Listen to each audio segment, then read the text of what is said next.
Il y a un mois, l'adolescent de 15 ans est fauché mortellement sur son scooter par un chauffard alcoolisé, déjà condamné pour conduite en état d'ivresse il y a 3 ans. L'homme de 49 ans est mis en examen pour homicide involontaire, un terme incompréhensible pour les parents d'Axel. Cet homme-là a tué mon fils. Il a tué mon fils que je n'aurai plus jamais. Plus jamais. Homicide involontaire, non. Et c'est plus le cas. On sait maintenant qu'on va pouvoir faire du mal au volant de notre véhicule quand on est dans un état second. Les parents de l'adolescent rejoignent le combat d'autres familles de victimes, comme celle d'Antoine Aleno, fils du chef étoilé, tué il y a près de 3 ans. Leur objectif commun, l'instauration d'un homicide routier.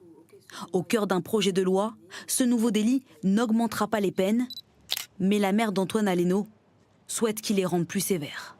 On espère qu'avec avec cette création, les tribunaux aient aussi une autre approche de ces drames et qu'enfin ils appliquent les peines qui sont déjà prévues en fait, simplement par la loi.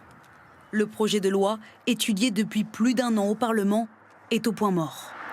Le ministre de la Justice, Gérald Darmanin, souhaite qu'il revienne à l'ordre du jour pour une adoption du texte d'ici la fin de l'année.